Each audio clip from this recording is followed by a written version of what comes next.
आज की इस विस्तृत चर्चा में हम एक ऐसी किताब के पन्नों की गहराई में उतरने वाले हैं जिसे ईए फोरम पर कई संस्थापकों ने एक सफेद व्हेल यानी व्हाइट व्हेल का नाम दिया है। साहित्य की दुनिया में ना व्हाइट व्हेल का मतलब होता है एक ऐसा विशाल लक्ष्य जिसे हर कोई पाना चाहता है, लेकिन वो इतना विशाल और डरावना होता है कि लोग अक्सर हार मान लेते हैं। बिल्कुल। और हम बात कर रहे हैं दुनिया के सबसे सफल निवेशकों में से एक रे डेलियो की मशहूर किताब प्रिंसिपल्स लाइफ एंड वर्क की। जी। इस किताब में मतलब 500 से भी ज्यादा सिद्धांत है। जाहिर है इतने सारे नियमों को एक साथ देखकर किसी का भी दिमाग चकरा सकता है। हाँ, एक पहाड़ चढ़ने जैसा लग सकता है। सही कहा। तो हमारे पास आज इस विषय पर कई अलग अलग सारांश, शोध नोट्स और लेख मौजूद हैं। और आज का हमारा मिशन बहुत ही साफ है। मोतियों को चुनना। एग्जैक्टली। सूचनाओं के इस भारी भरकम पहाड़ से सबसे महत्वपूर्ण और व्यवहारिक मोती चुनकर निकालना, ताकि हमारे सुनने वाले बिना बोर हुए इस पूरी किताब का असली सार समझ सकें। यहीं पर जो सबसे रोचक बात है वो ये है कि जब हम इन नोट्स और सारांशों का गहराई से विश्लेषण करते हैं तो हमें एहसास होता है कि ये सिर्फ कोई आम मैनेजमेंट किताब नहीं है। हाँ, कोई वातानुकूलित कमरे में बैठकर दिया गया ज्ञान नहीं है। बिल्कुल नहीं, बल्कि ये एक व्यक्ति के पूरे जीवन भर की गलतियों, उसकी भयानक असफलताओं और उनसे मिली गहरी सीख का एक बहुत ही सिस्टमैटिक ब्लूप्रिंट है। डेलियो ने अपने जीवन में जो कुछ भी सहा उसे एक मशीन की तरह डिकोड कर दिया है। उन्होंने अपने दिमाग के सोचने के तरीके का एक एल्गोरिदम बना दिया है। और ये बात सच में इस किताब को खास बनाती है। अगर हम डेलियो की शुरुआत को देखें ना, तो उनकी कहानी खुद किसी हॉलीवुड फिल्म की तरह लगती है, जहां हीरो एकदम शून्य से शुरुआत करता है। हाँ, 1949 में लॉन्ग आइलैंड में जन्म हुआ। एकदम साधारण सी पृष्ठभूमि। पिता जैज संगीतकार थे, माँ घर संभालती थी। स्कूल में डेलियो कोई बहुत मेधावी छात्र नहीं थे। उन्हें रट्टा मारना पसंद नहीं था। बिल्कुल, बस एक साधारण छात्र, लेकिन दुनिया को समझने की उत्सुकता थी। सोचिए, 8 साल की उम्र में अखबार बांटने लगे। और उनका पहला निवेश, यह कहानी तो और भी दिलचस्प है। गोल्फ कोर्स वाली बात? हाँ, कैडी के रूप में काम करते थे। वहां अमीर लोगों को शेयर बाजार की बातें करते सुना। वहीं से पैसे बचाकर नॉर्थ ईस्ट एयरलाइंस में लगा दिए। और किस्मत देखिए, कंपनी मर्ज हो गई। एग्जैक्टली। और पैसा सीधा 3 गुना। इसी एक घटना ने उनके अंदर वो जुनून पैदा किया जिसने आगे चलकर ब्रिजवाटर एसोसिएट्स खड़ा कर दिया। लेकिन अगर हम इसे बड़े पैमाने पर देखें तो सिर्फ इस एक घटना से निष्कर्ष निकालना अधूरा होगा। हमें उस समय के ऐतिहासिक माहौल को भी समझना होगा। मतलब 1960s के दशक की बात कर रहे हैं आप। हाँ, जब अमेरिका में JFK का दौर था, पूरे देश में गजब का आर्थिक आशावाद था। लोगों को लगता था बाजार हमेशा ऊपर ही जाएगा। डेलियो को भी लगने लगा था कि वे शेयर बाजार के सिकंदर हैं। लेकिन फिर समय का पहिया घुमा। बिल्कुल घुमा। 1971 में जब अमेरिका ने डॉलर को गोल्ड स्टैंडर्ड से हटा दिया, डेलियो को लगा बाजार गिरेगा, लेकिन वो तेजी से ऊपर भागा। अरे हाँ। और फिर 1979 से 82 के बीच भयंकर महंगाई और तेल संकट का दौर आया। अर्थव्यवस्था हिल गई। इस उथल-पुथल ने डेलियो को एक बहुत ही कठोर सबक सिखाया कि उनका दिमाग पूरी तरह से गलत हो सकता है। और यहीं से डेलियो का सबसे बड़ा और मूल सिद्धांत निकल कर आता है, जिसे वे कहते हैं यथार्थ को अपनाना, यानी एम्ब्रेस रियलिटी। डेलियो का मानना है कि दुनिया वास्तव में कैसे काम करती है, यही सबसे बड़ी सच्चाई है।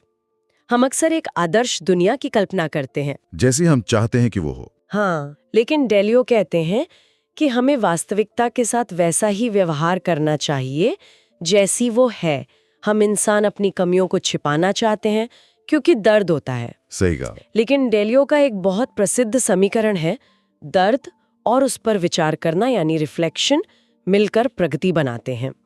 मोबियो इंटरैक्टिव के नोट्स में माइकल जॉर्डन का उदाहरण है। वो अपनी गलतियों का जश्न मनाते थे। इस बिंदु पर मैं एक बहुत ही बारीक बात की ओर ध्यान दिलाना चाहूंगा जो सच में सोचने वाली है। डेलियो का ये मानना कि दर्द और विचार बराबर प्रगति है, सुनने में बहुत मोटिवेशनल लगता है। हाँ, लगता तो है। लेकिन शोधकर्ता पॉल गिलबर्ट की किताब है द कंपैशनेट माइंड। उसके अनुसार ये मानना कि दर्द हमेशा इंसान को मजबूत बनाता है, मानवीय अनुभवों को नजरअंदाज करता है। लगातार दर्द मानसिक स्वास्थ्य के लिए हानिकारक भी हो सकता है। अरे हाँ, ये तो मतलब ट्रॉमा भी तो दे सकता है। बिल्कुल। हर इंसान का दिमाग माइकल जॉर्डन की तरह वायर्ड नहीं होता, जो हर झटके को तुरंत सकारात्मक ऊर्जा में बदल दे। लगातार असफलताएं इंसान को तोड़ भी सकती हैं। मैं हंस रही हूँ क्योंकि ये बहुत दिलचस्प विरोधाभास है। एक तरफ डेलियो कह रहे हैं दर्द ही रास्ता है, और मनोविज्ञान कह रहा है दर्द तोड़ सकता है। तो क्या ये सिर्फ सर्वाइवरशिप बायस है? मतलब क्योंकि वे अरबपति बन गए इसलिए कह रहे हैं कि वो दर्द अच्छा था, जो टूट गए उनकी आवाज तो कोई सुन ही नहीं रहा। ये एक बहुत ही वाजिब आलोचना है। सर्वाइवरशिप बायस जरूर हो सकता है, लेकिन डेलियो के बचाव में ये कहा जा सकता है कि वे बिना सोचे समझे दर्द सहने की वकालत नहीं कर रहे हैं। अच्छा, उनका मतलब रिफ्लेक्शन से है। हाँ, जब जीवन दर्द दे तो उसे बर्बाद न जाने दें। उस दर्द का उपयोग ये समझने के लिए करें कि सिस्टम में कहाँ खराबी है, ताकि गलती दोबारा ना हो। ठीक है, आइए इसे थोड़ा खोलकर देखते हैं। इसी रक्षात्मक तंत्र को बनाने के लिए डेलियो ने एक 5 चरणीय प्रोसेस दिया है। 5 स्टेप प्रोसेस। हाँ, पहला कदम स्वाभाविक है, अपने लक्ष्य तय करना। दूसरा है समस्याओं को पहचानना। लेकिन इसके बाद असल चुनौती शुरू होती है ना? बिल्कुल, और यही लोग असफल होते हैं। तीसरा कदम है समस्याओं के मूल कारणों का निदान करना। लोग अक्सर लक्षणों को बीमारी मान लेते हैं। जैसे प्रोजेक्ट फेल हुआ तो कह दिया समय कम था। एग्जैक्टली। जबकि मूल कारण शायद व्यक्ति की क्षमता में कमी होती है, और अहंकार के कारण लोग इस कदम को पार नहीं कर पाते। कड़वी सच्चाई स्वीकारने के बाद चौथा कदम आता है समाधान डिजाइन करना।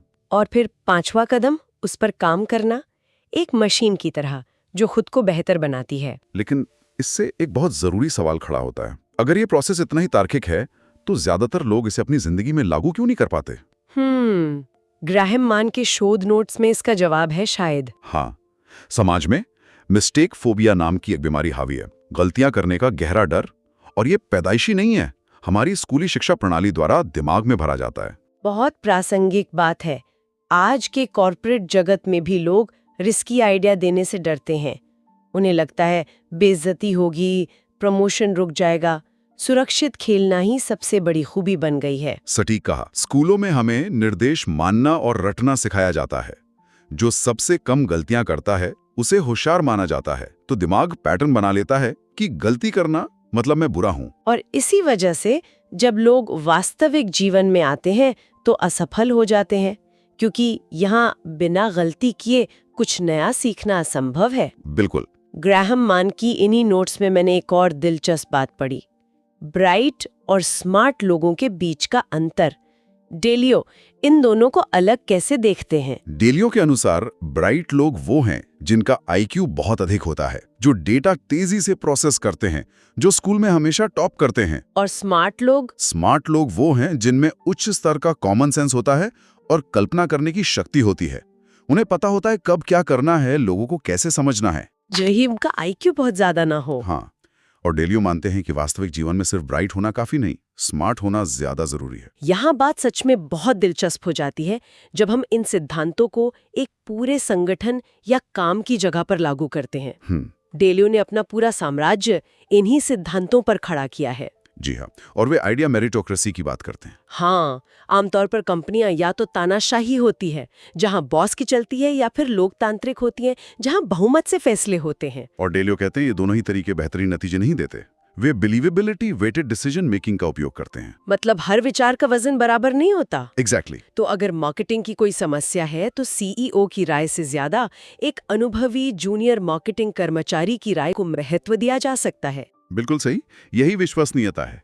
जिस व्यक्ति ने अतीत में सफलता हासिल की है और जो अपना तर्क समझा सकता है, उसके विचार को ज्यादा वजन मिलता है। ये विचार क्रांतिकारी है, लेकिन डेलियो ने इसके लिए एक जरूरी शर्त भी रखी है, रेडिकल ट्रांसपेरेंसी या कट्टर पारदर्शिता। उनका मानना है कि बेहतरीन संस्कृति का मतलब है सार्थक काम और सार्थक रिश्ते, और इसके लिए पूरी ईमानदारी चाहिए। पीठ पीछे बुराई करना बर्दाश्त नहीं।